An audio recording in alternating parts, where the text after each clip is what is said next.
Areia em minha mente e em meu coração. Muito instrutivo o que você nos relatou, Lúcia. Também gostaria de ouvir esse homem. Um simples andarilho, sim. Um simples andarilho.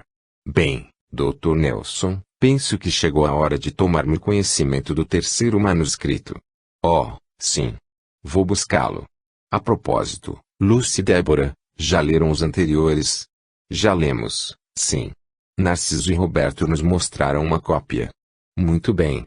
Dizendo isso, Nelson vai buscar as folhas de papel e, desta vez, pede a Débora que as leia em voz alta para que todos tomem conhecimento. 9. A leitura do terceiro manuscrito. Foi aí que entendi que o fato de nada ter possuído na terra, nessa encarnação, como escravo, foi uma bênção para mim. E cheguei à conclusão de que, apesar do sofrimento da escravidão, ela me beneficiou, só não conseguindo entender o porquê de ter tido essa oportunidade e outros não. Um dia, logo, Sebastião, falou Deodato, parecendo ter lido meus mais íntimos pensamentos. Vá entender melhor.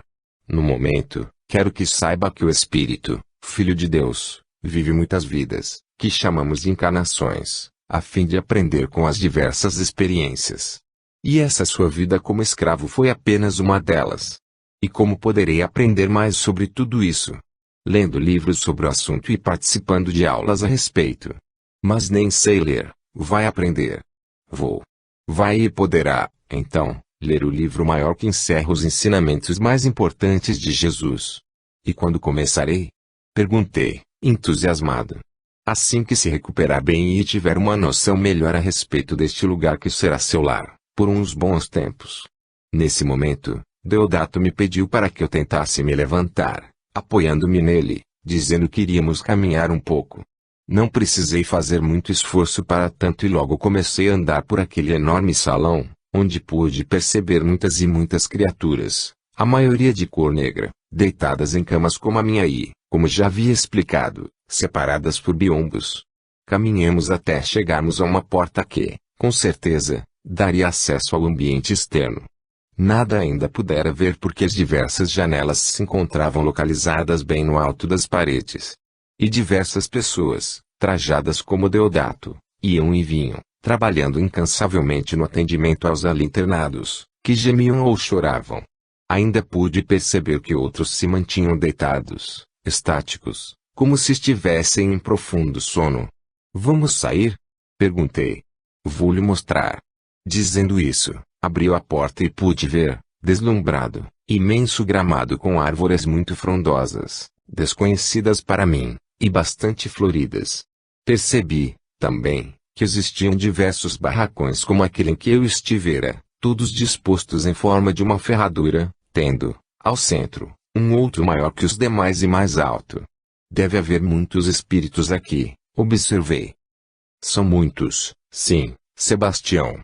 E todos necessitados de nosso auxílio e nossa dedicação.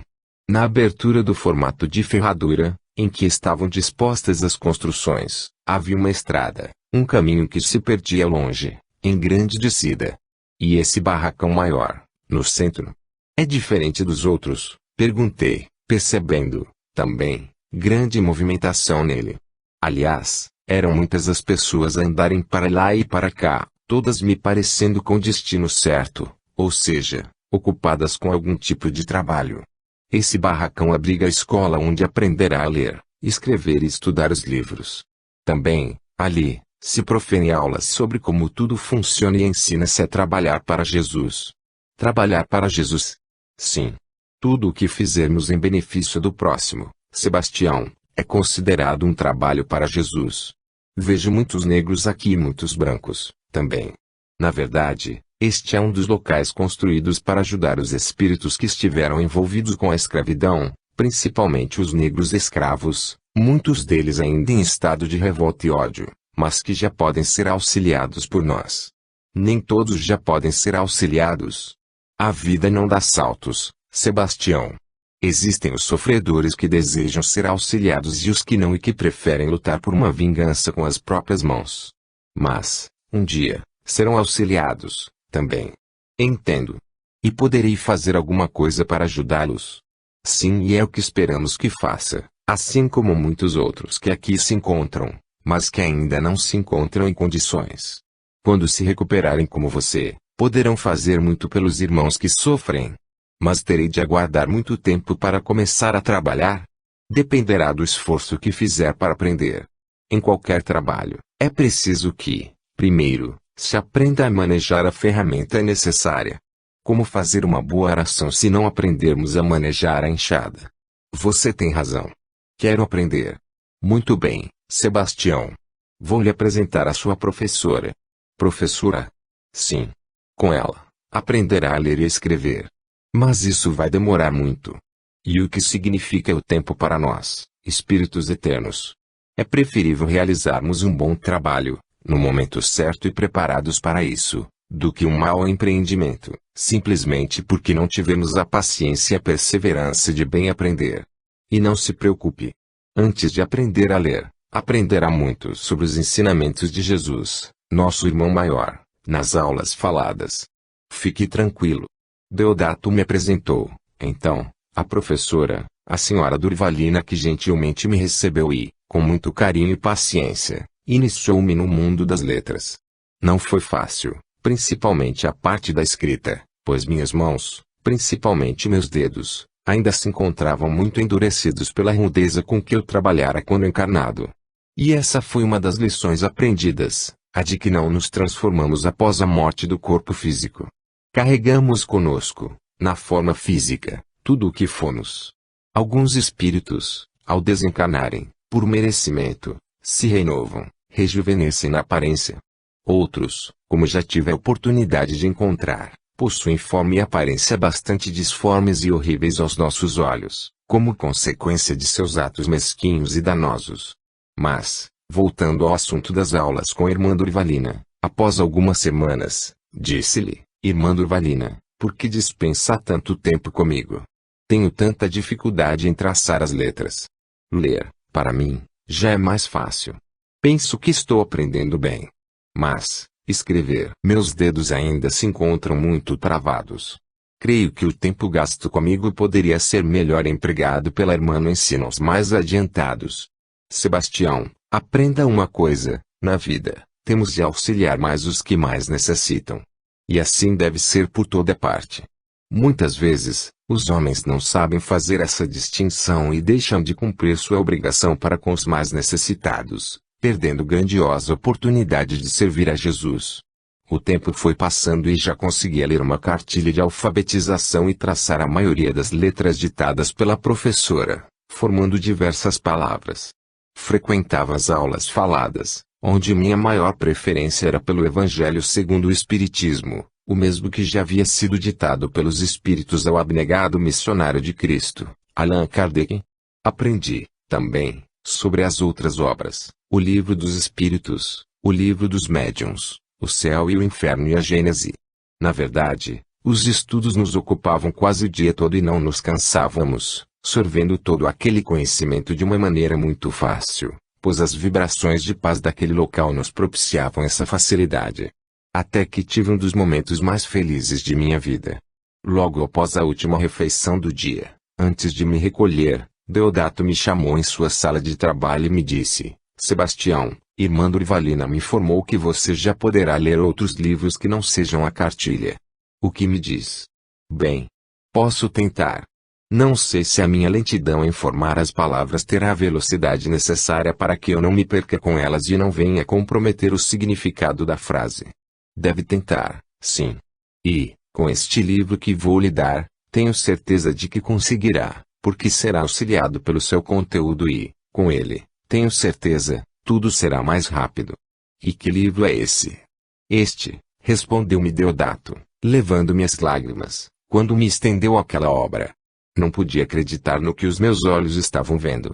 Deodato me estendia um exemplar do Evangelho segundo o Espiritismo. Demorei alguns segundos para apanhar o livro que ele me oferecia. Cheguei a esfregar uma mão na outra numa infantil tentativa de livrá-las das asperezas que ainda detinham. Não tenha receio, Sebastião. Esta obra destina-se a todas as criaturas, sem distinção alguma. Muitos espíritos já estão sendo devidamente preparados para divulgá-la e fazê-la chegar aos lares de toda a criatura humana. É sua. Apanhei-a com muito cuidado, como quem recebe a mais formosa e delicada flor. Lágrimas continuaram a brotar de meus olhos e imensa alegria invadiu meu coração, não vendo a hora de me recolher para, sozinho, tentar, desta vez, ler o que já aprendera em muitas das palestras a que assistira. Deus lhe pague, Deodato. Que eu me lembre, desta minha vida, desta minha atual existência, este está sendo o maior presente que já recebi. Deus lhe pague. Pode ir, agora, Sebastião.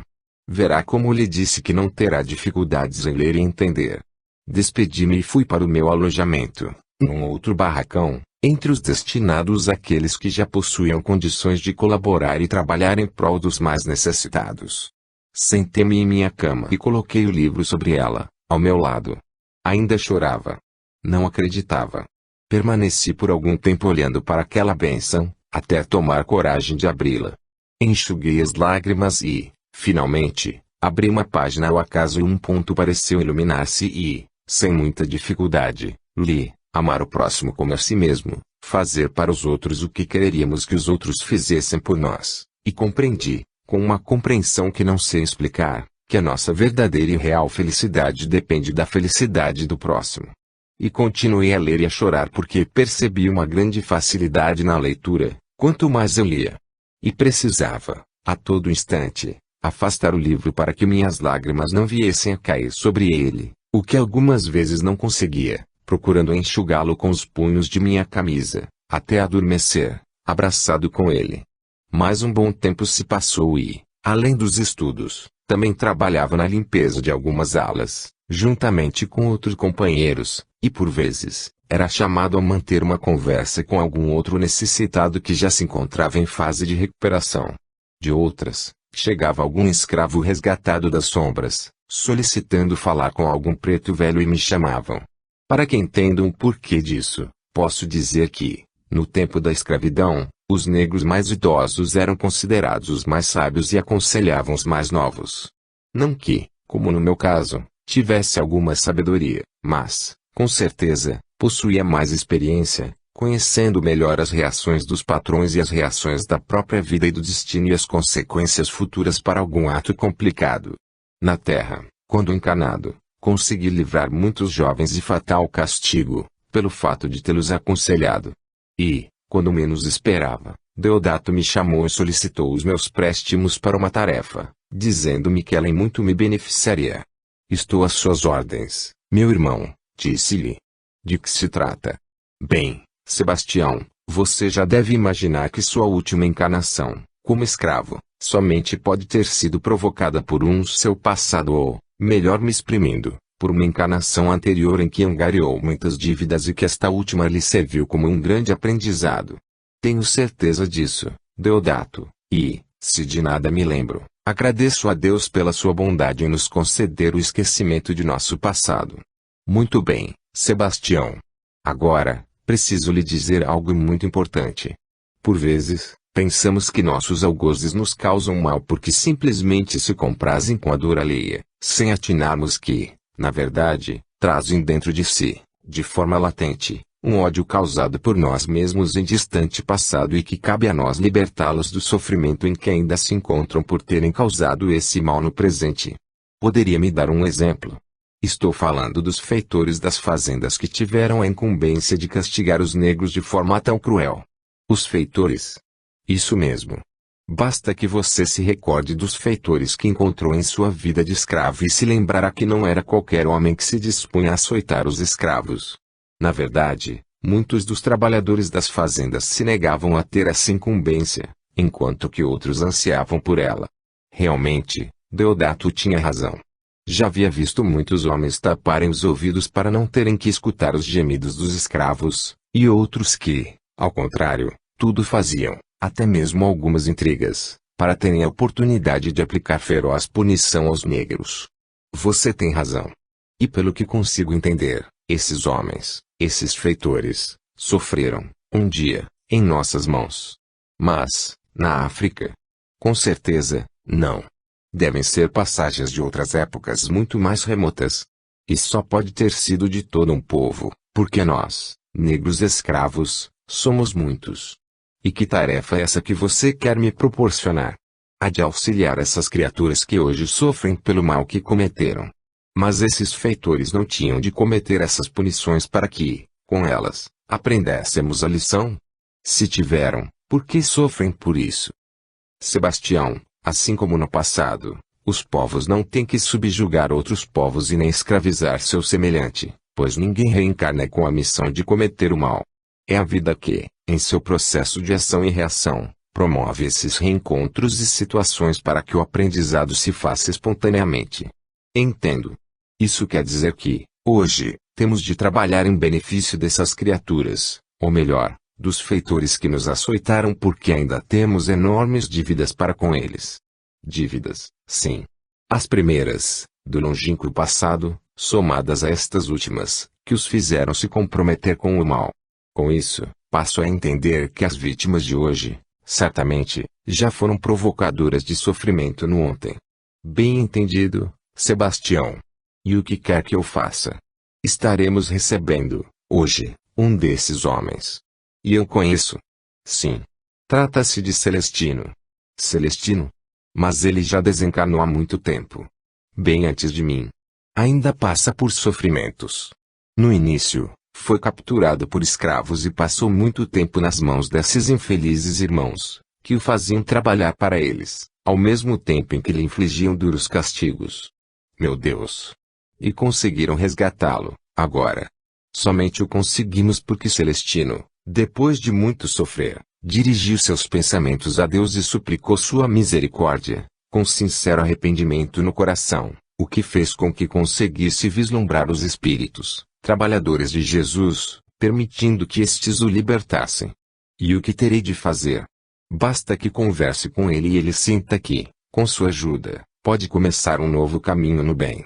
Na verdade, o que terá de fazer é libertá-lo, agora, de sua consciência pesada. E acha que conseguirei? Com muito carinho fraterno, tenho certeza de que conseguirá. E não se preocupe. Não estará sozinho nessa empreitada. Outros espíritos o ajudarão. Farei o possível, Deodato, mas, e quanto aos que o capturaram? No devido tempo serão auxiliados e, para tanto, precisaremos também de sua ajuda. E como eles estão sem Celestino? Um pouco perdidos, porque tinham essa ideia fixa da vingança e, na verdade, sem perceberem, acabaram prisioneiros também. Como assim? Quando desencarnaram e, se você se lembra desse fato, foi pelas mãos de Celestino, todos os 6 juntos, na fuga que empreendiam. Lembro-me, sim, porque para arrefecer os pensamentos de fuga dos outros, Celestino trouxe os cadáveres dos 6 para servir de exemplo, dentre eles, o de uma mulher.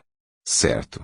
Continuando, quando desencarnaram, foram, inicialmente, socorridos pelos espíritos incumbidos dessa tarefa, porém, em pouco tempo, o pensamento de vingança deles acabou transportando-os de volta para a fazenda e tentaram tanto contra Celestino que este acabou adoecendo e abandonou as vestes físicas. E, então, eles o capturaram. Sim, mas somente com a permissão de criaturas perversas que habitam as regiões inferiores. Como assim? Sem a permissão dessa legião de infelizes espíritos do mal, eles não conseguiriam aprisioná-lo. Porém, essa autorização, digamos assim, tinha um elevado preço. E que preço? O preço de que esses escravos trabalhassem para eles em missões obsessivas na crosta terrestre. Meu Deus, e, agora, sem Celestino, não conseguirão se libertar desse jugo, tão forte ele se tornou. E terão de continuar a fazer o mal. Serão obrigados e sofrerão muito com isso, porque já sofriam prejudicando criaturas encarnadas que nem conheciam. Somente o faziam porque estavam obcecados pela ideia da vingança.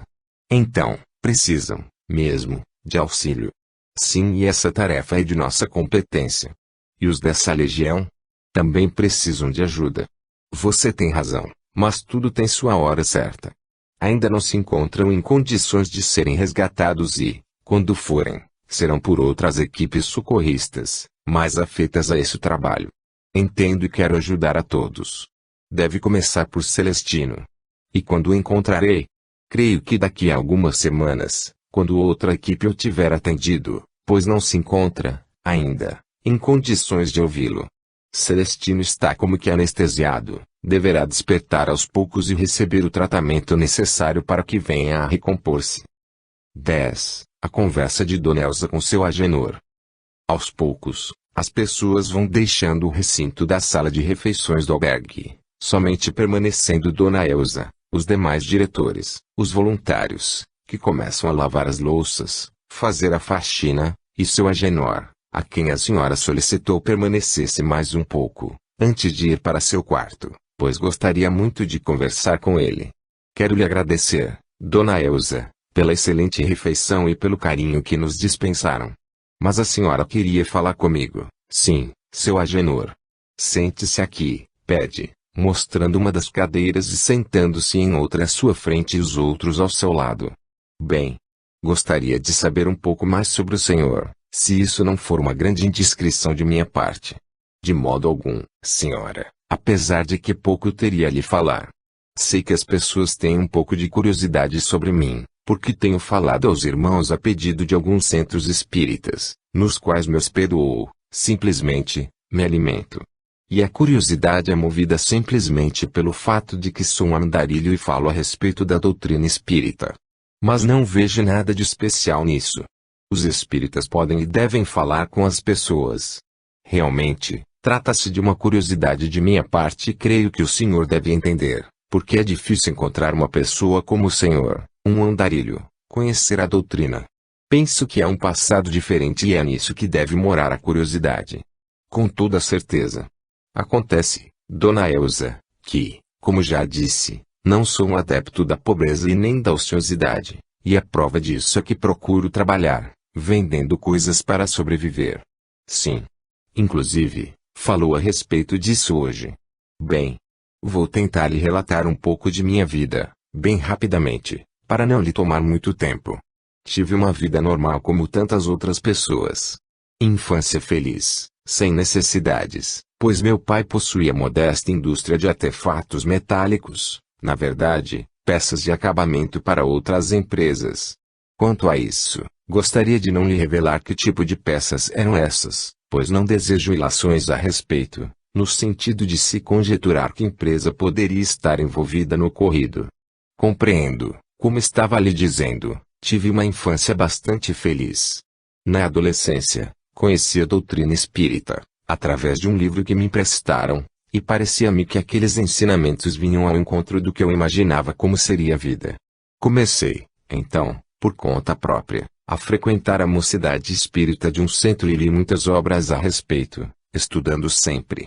Aos poucos, e detendo já bastante conhecimento da doutrina, consegui convencer meus pais sobre ela e, assim como eu, se entregaram ao espiritismo, tornando-se frequentadores assíduos do centro e começaram a trabalhar principalmente na prática da caridade.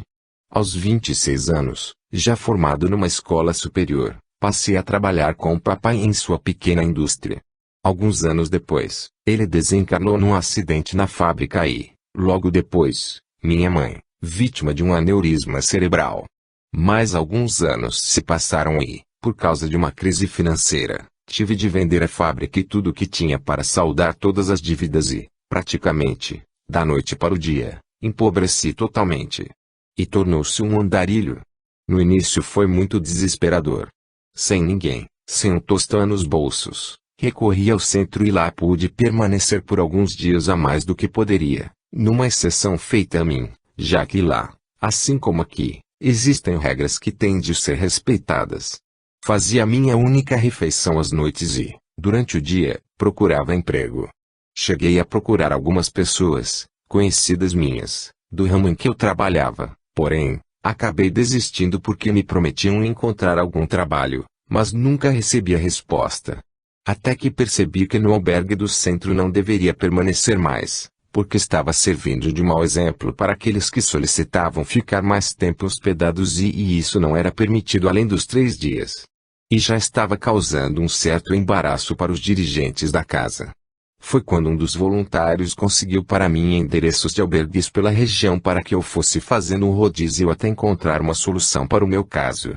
E, como trabalhava com artigos de cozinha, me arrumou 3 dezenas de abridores de lata que havia tido como mostruário e que não os usaria mais, tendo em vista um novo modelo lançado pela fábrica, para que os vendesse e conseguisse, assim, algum dinheiro. Para falar a verdade, não entendi a princípio, e penso que nem ele, porque como poderia sobreviver vendendo apenas a 30 peças daquele gênero? Mas agradeci-lhe e as coloquei em minha mochila, o único bem que possuía, além de algumas peças de roupa, algumas pequenas e leves ferramentas, alguns artigos de higiene que o centro me deu e meus documentos pessoais. Não tinha mais nada, pois, como já disse, precisei vender minha casa e meus móveis. E o senhor saiu pelo mundo? Sim. Procurei o departamento assistencial da prefeitura, que me concedeu uma passagem de ônibus até uma das cidades do roteiro dos albergues, e para lá me encaminhei. Parti da capital à noite e, chegando, fui dormir numa construção daquela cidade do interior. No dia seguinte, ao acordar, com os poucos trocados que havia ganho desse voluntário, comi um sanduíche e, ao abrir a mochila para guardar o troco, um dos abridores de lata caiu ao chão. Foi quando uma voz, parecendo partir não sei de onde, a ecoar-me nos ouvidos, disse-me: não se deixe abater e faça alguma coisa. Venda esse abridor. E daí? Pergunta o Sr. Carlos, presidente da casa, bastante curioso. Bem, eu não sabia nem por quanto vender. Nisso, olhei à minha frente e vi um grande supermercado. Entrei e fui procurar um desses abridores para ver o preço. Aí, perguntei a uma das vendedoras se a venda de abridor de latas era grande. E ela me respondeu que quase ninguém comprava, pois que a maioria das donas de casa já deveria ter um. Isso me desanimou. Imagino. Mesmo assim, saí e comecei a bater de porta em porta, oferecendo-o. Após ter percorrido uma dezena de casas, sem nenhum sucesso, bati em uma em que uma senhora me atendeu e, ao oferecer-lhe, ela me disse, estranhando a minha oferta: o senhor vende abridores de lata? Sim, lhe respondi. Mas só vende isso? Somente abridores de lata, senhora. Interessante. Ontem, ao abrir uma lata, notei que meu abridor se encontrava muito enferrujado. Aí pensei, tenho de comprar um abridor de latas novo. O senhor acredita que fui até o supermercado, hoje de manhã, e acabei me esquecendo de comprá-lo? Mas, também, quem iria se lembrar de comprar um abridor de latas, não é? Isso é verdade. Vou comprar um do senhor. Na verdade, vou comprar 2. Penso que o da minha filha também deve estar enferrujado. Espere, interrompe Dona Elsa traço, vou adivinhar. Partindo do que essa mulher lhe falou, o senhor arrumou um argumento para convencer as donas de casa, pois foi isso mesmo. Foi aí que encontrei o mapa da mina, como se diz, quando encontramos uma boa solução. Comecei, então, a levar esse argumento às donas de casa. Quando ofereci um abridor, perguntava se o dela já não estaria bastante enferrujado e dizia que um abridor era tão barato, e começou a vendê-los. Consegui vender os 30 num só dia de trabalho. E depois? Onde consegui arrumar mais para vender? Por toda a cidade porque passava, procurava um armazém e perguntava se era difícil vender abridores de lata. E a resposta era sempre a mesma. Então, eu fazia uma oferta para comprar todos os abridores ou parte deles a um preço mais barato. Nessas alturas, já sabia o preço que as fábricas vendiam aos comerciantes e oferecia um valor igual. E ainda vende abridores até hoje? Sim. Nunca mais parei de vendê-los. E vendo outras coisas, também. Já estou sabendo que vende peças de bambu que o senhor mesmo fabrica. Isso mesmo. E como aprendeu a fazer essas peças? Sabe, Dona Elsa, quando temos boa intenção, a vida vai nos ensinando. Basta que observemos as coisas. E nunca mais voltou à capital. Somente uma vez, porque roubaram meu documento de identidade e precisei ir até lá para solicitar um outro. Por sorte, tinha uma cópia, o que facilitou a emissão de uma segunda via. Seu Agenor, diga-me uma coisa. Estou sabendo que alguns centros espíritas lhe pedem para falar aos seus frequentadores. Isso é verdade. E por que procuram tanto ouvi-lo? Na verdade, Dona Elsa, creio que aprendi muito nesta minha vida de andanças por mais de 30 anos e digo às pessoas como penso que elas podem encontrar a felicidade. E, quando falo, percebo ter o auxílio de algum espírito que me inspira, e tudo o que penso, acabo proferindo com as palavras mais acertadas por força da minha mediunidade. O senhor é feliz? Sou e muito. Por causa da vida que leva. Esta vida me ensinou a ser feliz, mas como já disse há pouco, não sou adepto da pobreza e nem da miséria e, se estou nesta situação, foi por força das circunstâncias. Dessa forma tento procurar aproveitar o melhor possível esta experiência. Vivo num mundo diferente, onde existem os bons, mas, também, os maus, assim como no mundo dos normais, dos que possuem alguma coisa de material. Não que sejamos anormais, porém, fazemos parte de uma classe que não se acertou no terreno da materialidade, dos bens, dos pertences. Costumo dizer que os andarilhos como eu, vivem superficialmente neste planeta, como se estivessem planando sobre ele. Digo isso porque, na verdade, na maioria das vezes, não lhe é dado o direito de ocupar 1 m² que seja desta terra. Imagine a senhora não ser detentora de um espaço do tamanho do seu corpo em pé. E todos nasceram aqui. Veja bem que não estou reclamando porque, espírita que sou, sei muito bem que tenho que passar por essa experiência, mas a maioria dos andarilhos não tem esse conhecimento e sofre muito com isso. Você poderia me dar um exemplo? Sim. Imagine esta cena. Um andarilho se encontra parado em uma esquina, talvez resolvendo para que lado deve ir ou apenas para pedir auxílio a um transeunte que passa por ali. De repente, chega alguém, morador ou comerciante daquele local e vai logo lhe dizendo, vai circulando, homem, vai circulando, e o andarilho se afasta. Por outras vezes, cansado da caminhada, vê-se na necessidade de sentar-se em um banco numa praça para descansar o corpo. Não raro aparece algum responsável pela segurança dali e pede ou ordena, o que é pior, que ele se afaste. Já vi, inclusive, muitos serem convidados a se retirar de casas religiosas, de eventos públicos. Por esse motivo que costumo dizer que planamos neste planeta e é por esse mesmo motivo que nos dirigimos aos albergues como este, porque aqui ninguém nos convida a sair. Estes são verdadeiros oásis para nós, onde nos sentimos habitantes desta terra. Dona Elsa enxuga furtiva lágrima. Não deve ser nada fácil para o senhor essa vida que leva. Eu, particularmente, faço o que posso para sobreviver enquanto procuro melhorar o meu eu, espírito que sou, com os ensinamentos de Jesus e, sempre que possível, procurando ensinar tudo isso aos meus companheiros de estrada. E vou repetir o que já disse, com as mesmas palavras, penso que as pessoas têm de viver o melhor possível com o que têm, seja muito, seja pouco, seja nada. Deus está conosco e Jesus nos acompanha com seu pensamento e seu carinho. E o que o Senhor diz a essas pessoas, nessas palestras? Oh! Desculpe-me. Estou tomando demais o seu tempo. Deve estar muito cansado e precisando de repouso. Não se preocupe. Vou lhe resumir. Em primeiro lugar, digo a elas que temos de tirar da nossa cabeça, de nossa mente, que somos melhores que os outros, que os nossos semelhantes. Não somos os melhores, não somos os mais bonitos, não temos de nos amar tanto, mas, sim, amar ao próximo, que não temos de ter mais dinheiro que o nosso vizinho, nem o melhor carro, nem a melhor casa, nem a esposa e filhos, os mais bonitos e perfeitos. Que não temos de ter e nem sermos nada disso, porque, senão, tanto tempo perderemos para termos ou sermos toda essa infantilidade, que não teremos tempo, nem de usufruirmos a modesta casa, o carro menos novo, o pouco dinheiro que temos, porque o empregamos na tentativa de sermos ou parecermos melhores que os outros. E essa corrida na direção de sermos os melhores, um dia terminará, sem que tenhamos sido alguma coisa, porque quando empreendamos uma corrida desse tipo, provavelmente nunca estaremos satisfeitos a ponto de usufruirmos o carro desta nossa encarnação e ela terminará sem que tenhamos sido vencedor. Isso é verdade.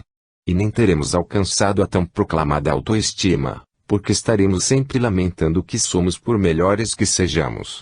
Nem precisamos da autoajuda de que tanto se fala, daquela que tenta fazer com que a pessoa se creia melhor de todas as criaturas, achando que, com esse pensamento, ela alcançará a felicidade que, na verdade, não se consegue com ideias e atitudes egoístas, mas, sim, com ideias e atitudes altruístas.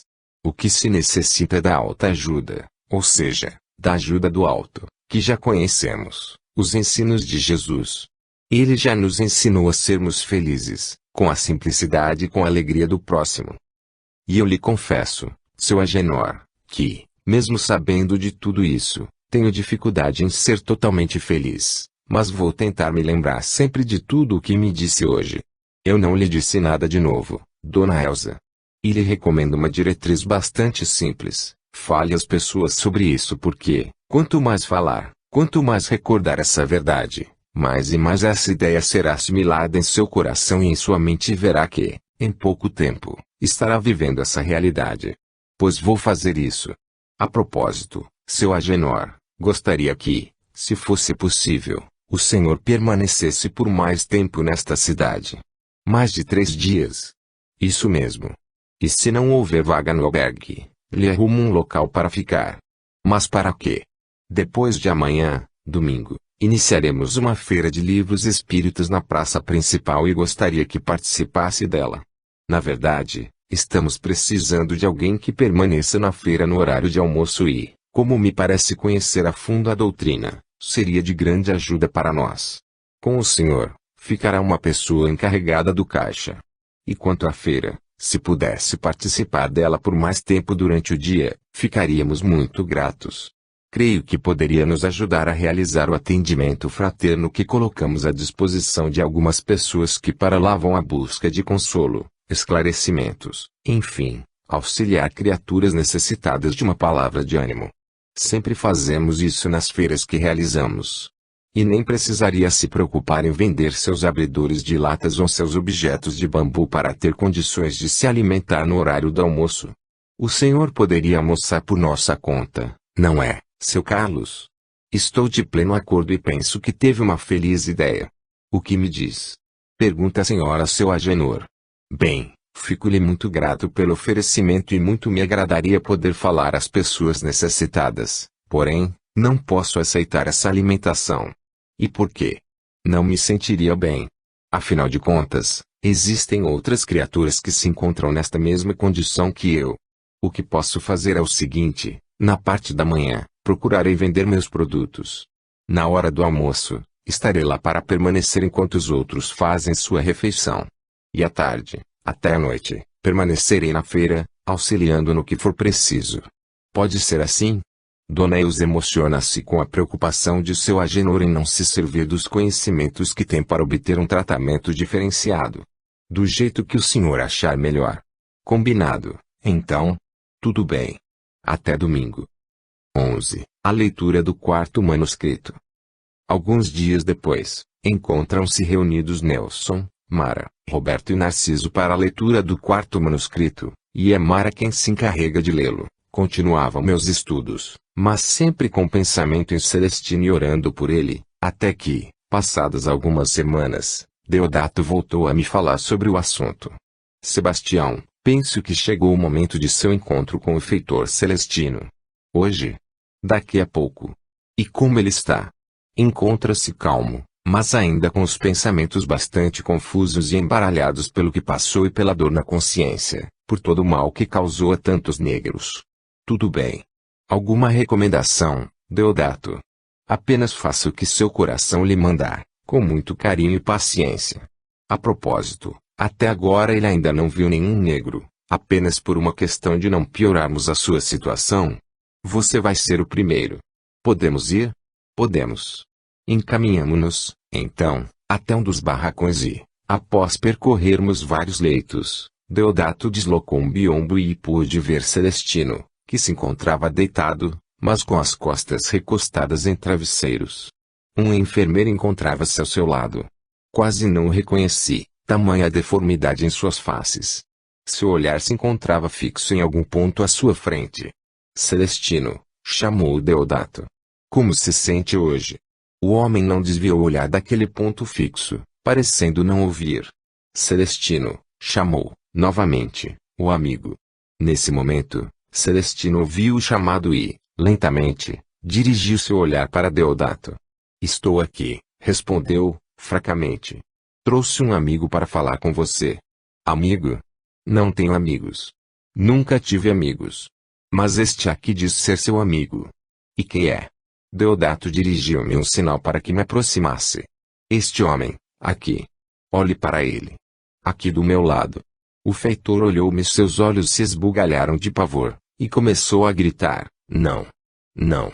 Tenho medo! Não me faça mal! Oh, meu Deus! Será que caí em outra armadilha? Acalme-se, Celestino, disse-lhe. Não quero lhe fazer mal algum, apenas ajudá-lo. Confie em mim. Não sinto ódio por você. Somente quero ajudá-lo. Não se lembra de mim? Celestino parou de gritar e, olhando no fundo de meus olhos, após alguns segundos de silêncio, disse, ainda aparentando um pouco de medo: eu conheço, sim, mas não consigo me lembrar direito. Eu surrei você alguma vez? Por favor, perdoe-me. Toquei-lhe uma das mãos com minha mão esquerda e, com a direita, acariciei-lhe a fronte, respondendo-lhe: você me conhece, sim, Celestino, e, por favor, não vamos falar aqui do passado, que foi muito doloroso para mim e, tenho certeza, para você, também. Pensemos apenas no presente e sobre o que planejaremos para o futuro. Sebastião. Você é pai Sebastião. Como todos o chamavam. Isso mesmo. Já surrei você, uma vez. E daí, meu amigo? Não posso nem imaginar o que devo ter lhe prejudicado em longínquo passado. Você nunca me prejudicou em nada. Pelo menos, não me lembro. Ah, já sei, numa outra vida, não é? Não consigo entender nada disso, de outras vidas, mas é o que não se cansam de me dizer. E é a verdade. Já vivemos muitas vidas, mas isso não é o importante, agora. No momento, somente quero auxiliá-lo. Nada poderá fazer por mim. Ninguém poderá fazer nada por mim porque o meu mal, a minha doença está aqui dentro de minha cabeça. É o arrependimento, pai Sebastião. Esse mal tem cura, meu amigo. Mas como? Só se me fizerem esquecer tudo o que fiz. Não há necessidade disso. Mas como, então? Trabalhando no bem. Fazendo bem para as criaturas do que magoamos, ajudando-as a encontrar a felicidade. Essas minhas palavras, certamente a mim inspiradas por Deodato ou outra entidade espiritual mais elevada, provocaram repentina mudança no infeliz. Seus olhos readquiriram um certo brilho, na esperança da possibilidade de consertar tantos estragos por ele causados a tantos irmãos, tão infelizes quanto ele. Isso é possível? Perguntou, agora, com os olhos marejados de lágrimas. Lógico que é possível. E é o que Deus, nosso Pai e Criador, deseja que façamos perante os nossos erros. E como fazê-lo? Não posso nem imaginar. Em primeiro lugar, procurando ter fé e confiança no futuro e acalmando o coração e a mente. Depois, mais tranquilo, terá a oportunidade de aprender muitas coisas sobre a vida e, também, sobre os caminhos possíveis para essa tarefa. Primeiro, terá de aprender como fazer e, depois, poderá cumprir essa tarefa que é sua. E não se preocupe. Terá todo o auxílio necessário para tanto. Obrigado, meu Deus, pela oportunidade. E que lhe abençoe, Sebastião, e a todos vocês. Que Deus o recompense, pai Sebastião, pelo seu perdão e por essa disposição em me ajudar. Daí em diante, tudo ficou mais fácil. Comecei, a pedido de Deodato, a preparar Celestino. Ensinei-lhe o que sabia e todas as noites estudávamos o Evangelho. Aos poucos, foi se transformando numa outra pessoa e eu, por minha vez, sentia que possuía um grande débito para com ele. Mais um tempo se passou e chegou o dia tão esperado por mim, o de auxiliar os 6 escravos aprisionados pela Legião das Trevas. Na verdade, pelo que pude saber, ainda trabalhavam forçadamente no mal e sofriam muito com isso. Por outro lado, ainda nutriam o ódio e desejo de encontrarem Celestino. Está pronto, Sebastião? Perguntou-me Deodato. Estou sim. Mas como será esse encontro? Será num terreno neutro. Uma equipe desta nossa colônia, devidamente preparada para isso, trará os 6 escravos para esse local e você irá falar com eles. Alguma instrução, Deodato? A de sempre, Sebastião. Paciência, muito amor e mente aberta às inspirações de espíritos que, à distância de sua visão, o inspirarão. Mediunidade aqui? Sim. E por que não? Somos constantemente inspirados por espíritos mais capazes, entidades superiores que nos auxiliam neste nosso trabalho. Pela primeira vez, dirigi-me, acompanhado de outros trabalhadores e do próprio Deodato, até aquele ponto onde não havia nenhuma construção e que a denominava abertura da ferradura, e começamos a percorrer a estrada em declive. Caminhamos, sem nos cansar, por cerca de mais de 2 horas. À medida que caminhávamos, brumas cada vez mais escuras aumentavam de intensidade, escurecendo o ambiente a ponto de 4 elementos da equipe acenderem achotes, a fim de iluminar o caminho. Mais à frente, nos deparamos com uma clareira, pois essa estrada era cercada de árvores, nos 2 lados. Árvores que, à medida que nos aprofundávamos mais, se tornavam mais secas e retorcidas. Detivemos os nossos passos a um sinal de Deodato e ali permanecemos por algum tempo, até que ouvimos vozes que se aproximavam. Para onde estão nos levando? Perguntava um deles, entre furioso e amedrontado. O que mais querem de nós? Já não fizemos o bastante. Não queremos mais. Não queremos mais. Somente desejamos o feitor. Por que permitiram que o levassem? O que irão fazer conosco? Quem são vocês? Não os conhecemos. Essas vozes eram dos escravos que eram trazidos pela equipe de resgate que nada diziam. Na verdade, não vinham amarrados, nem acorrentados, apenas forçados mentalmente por aqueles espíritos do bem. E assim que romperam na clareira, um deles, vendo-me, gritou, Pai Sebastião. E o outro, Pai Sebastião. Fuja. Fuja. Não deixe que eles o aprisionem também. Fuja, Pai Sebastião. Acalmem-se, meus irmãos do coração, disse-lhes, tocado por forte emoção, reconhecendo-os todos, Noal, Antônio, Bento, Luiz, Caco e Mercedes. Estou aqui para ajudá-los.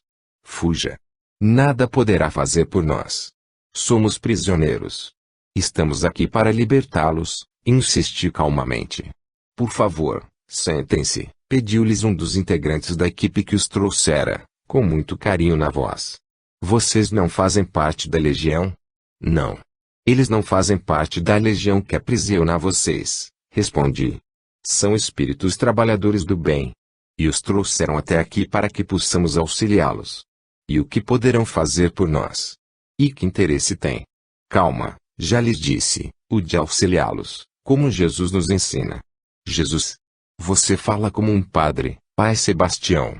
Falo como um servidor de Jesus e desejo que não sofram mais.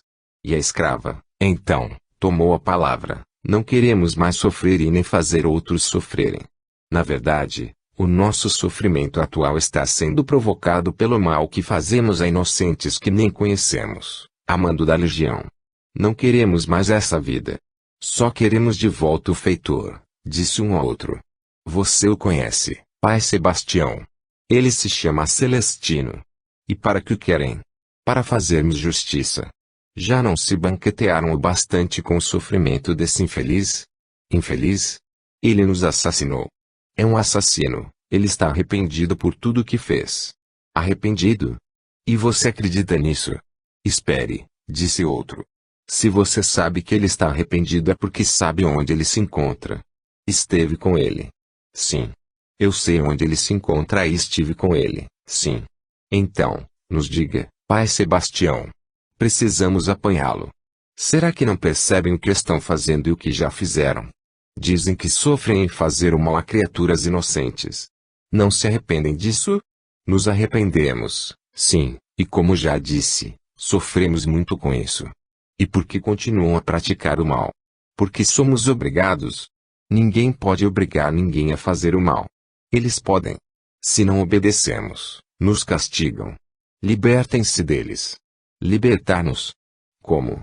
Basta que deixem de lado esse desejo de vingança, porque é esse sentimento de ódio contra Celestino que permite que a legião do mal os aprisione. Esse ódio é a corrente que os prende a eles. Desistir de nossa vingança. E o que é mais importante para vocês? A vingança ou deixar de causar sofrimento a inocentes? Não percebem que estão agindo de maneira pior do que do feitor. Ele, pelo menos, obedecia a ordens e nos castigava, quando desobedecíamos às ordens do patrão. E essas criaturas que vocês castigam? Nem as conhecem. Se sentem arrependidos pelo que fazem, por que Celestino não pode também ter se arrependido? Quem pensam que são para julgar o grau de arrependimento de uma criatura? Percebia que não era eu quem falava com eles. As palavras saíam de meus lábios, porém, oriundas de um pensamento que me invadia a mente. Estava, com essas palavras, sendo firme, porém, as proferia com muito carinho. O que me dizem? O que preferem? Os 6 baixaram o olhar e Noal, que me pareceu liderá-los, após alguns segundos de reflexão, respondeu-me: você, como sempre, tem razão, pai Sebastião. Para que sacrificarmos inocentes apenas para nos vingarmos? E não aguentamos mais esta vida. Queremos libertar-nos, mas não nos peça para esquecermos ou perdoarmos Celestino. Terão de fazê-lo se quiserem ser ajudados, mesmo porque virão para o mesmo lugar onde ele se encontra abrigado. E tenho certeza de uma coisa: um dia, perceberão o erro que cometeram, pois entenderão que, na verdade, somos devedores a pessoas como Celestino. Devedores. Em vidas passadas. Já ouvimos falar nisso, pai Sebastião. Em vidas passadas. Você também acredita nisso? Sim, e tenho certeza de que acreditarão também. Somente lhes peço que me dê uma chance de auxiliá-los e de esclarecê-los. No momento, somente lhes peço confiança em mim e nestes meus amigos. E, por favor, nos acompanhem. Não se arrependerão. Confiamos em você, pai Sebastião, e o seguiremos. Quando Mara termina a leitura e Narciso e Roberto erguem os olhos, pois se encontravam de cabeça baixa e olhos cerrados para se concentrarem melhor na narrativa, percebem, assim como a irmã, que Nelson, o pai, chora, em silêncio. O que foi, papai? Por que chora assim? Esse trecho da narrativa me emociona muito. Parece que rebusca algo de meu passado. Seu passado? Sim. Na verdade, sinto-me na pele de um desses escravos. Agora, nem tanto, mas quando li pela primeira vez, e sozinho em meu quarto, senti, inicialmente, o ódio que um deles sentia por Celestino, e o arrependimento pelo mal que cometia contra inocentes, obrigado que era agir assim. E isso me assusta, porque essa figura do feitor me incomoda muito, como se o tivesse conhecido. Penso até que tenho muito a ver com tudo isso e que não é por mero acaso que esses escritos estão vindo parar em minhas mãos, principalmente pelo fato de que foi a mãe de vocês quem me direcionou até Haroldo. Você não deve se deixar impressionar tanto por essa história, papai. Afinal de contas, todos nós estamos emocionados, também, diz Roberto. E se o senhor acha que ela tem algo a ver com o senhor, não se preocupe, complementa Mara traço, porque, mesmo que tenha, qual o problema? Hoje o senhor é uma pessoa boníssima, um excelente pai, principalmente, nunca prejudicou ninguém em toda esta sua vida. O homem permanece, por alguns momentos, cabisbaixo, e decide encerrar aquela conversa. Tudo bem, meus filhos. Não vou me deixar envolver tanto. Vocês têm razão. Agora, vou me recolher, pois estou um pouco cansado. Eu vou apanhar Débora. Vamos sair um pouco, talvez, jantar naquele restaurante chinês, informa Roberto. Também tenho de sair. Lúcia está me esperando. Vamos ver um filme. Quer ir conosco, Mara? Obrigada, Narciso. Vou estudar um pouco. Terei provas na semana que vem. Você anda estudando demais. Precisa se distrair um pouco. E arrumar um namorado, brinca Roberto. Tudo tem a hora certa, irmão. E nas férias, prometo que vou sair mais. Bem, filhos, divirtam-se, diz Nelson, retirando-se em direção ao seu quarto. Quando lá chega, veste uma roupa para dormir e se deita. Faz uma prece e fica a pensar em tudo o que lhe está acontecendo e não consegue tirar de sua mente a figura de Noal, o escravo que, na narrativa, foi considerado como um líder dos outros 5 e percebe que se encontra agoniado, com enorme vontade de ler a sequência daquela história, da qual agora desconfia ter feito parte integrante, no passado. Também o incomoda a frase de sua filha, colocando num pedestal de virtudes, principalmente quando disse que ele nunca havia prejudicado ninguém. E as lágrimas voltam a brotar de seus olhos. 12. Na feira.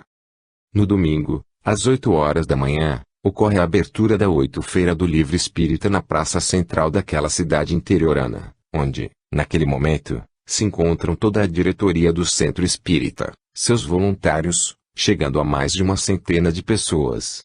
A referida feira se realiza em uma grande barraca, coberta de lona, com abertura e passagem por todos os lados e, em seu interior, mesas e estantes acondicionam os livros espíritas para serem vendidos.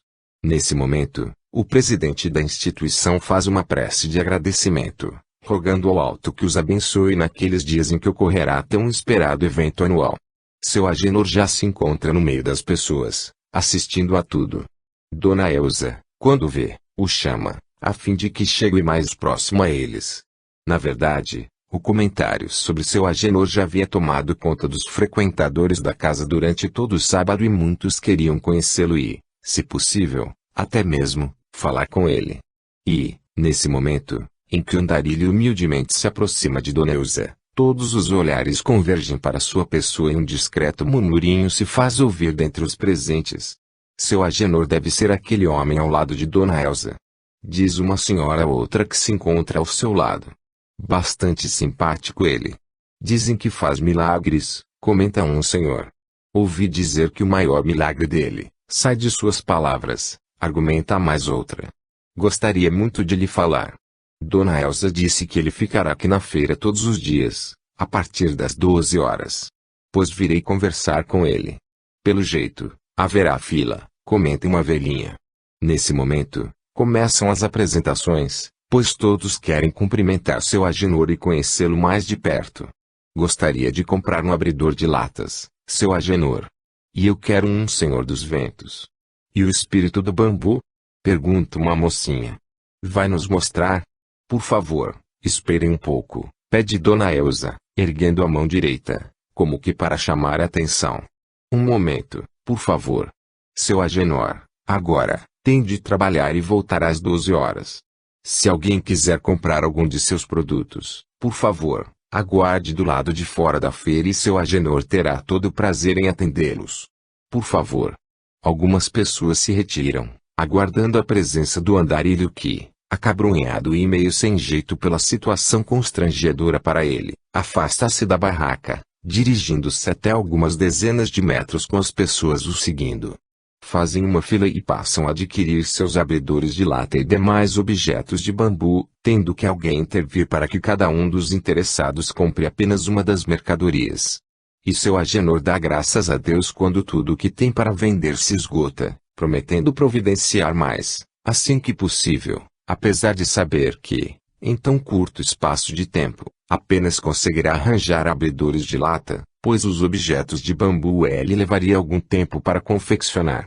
Infelizmente terminou tudo, meus irmãos, e agradeço muito, a todos vocês, por tê-los comprado. Dizendo isso, retorna à barraca, para junto de Dona Elsa. Não tem mais nada para vender, seu Agenor? Pergunta-lhe a senhora, sorrindo, satisfeita e achando graça da fisionomia do homem, que não consegue deixar de transparecer certo ar de constrangimento. Eu não pensei. E nem sei por quê, não se preocupe. Depois daquela nossa conversa anteontem, certamente, a notícia sobre o senhor se espalhou e todos quiseram colaborar. Tenho quase que absoluta certeza de que a maioria foi verificar se o seu abridor não estava já muito enferrujado. Penso que seria muito bom se o senhor providenciasse mais mercadorias. Mas, conheço um mercado aqui perto que vende abridores de lata, quer dizer, não vendem, apenas expõem, pois como o senhor mesmo disse, pouca gente se preocupa em comprar um novo. Se quiser ir até lá e arrematar o que eles têm de estoque, lhe ensinarei como chegar. Agenor apenas sorri e concorda com a cabeça. Afinal de contas, terá de comprar mais mesmo, apesar de que não pretende vender mais nenhum naquela cidade. Irá comprá-los para vender na próxima, pois conseguiu lucro suficiente para almoçar o resto daqueles dias e ainda comprar alguns artigos de higiene pessoal e, talvez, até uma camisa e uma calça. E pretende, também, retornar um pouco na sua caminhada para apanhar mais bambu, a fim de confeccionar mais mercadoria. Vendeu-a toda, apenas lhe sobrando 2 mágicas do espírito do bambu. E, para acalmar um pouco a agitação na feira, que lhe pareceu ser provocada por ele, despede-se e afasta-se, prometendo retornar ao meio-dia, como combinado. Dirige-se, então, ao mercado que Dona Elsa lhe indicará e, como sempre, após verificar a quantidade de abridores de lata, procura o proprietário a fim de lhe fazer uma oferta de compra. O homem não consegue entender por que aquele indisfarçável andarilho quer adquirir tantas peças e, desconfiado, somente concorda em vendê-las ao ver o dinheiro em suas mãos e examiná-lo bem, desconfiado de sua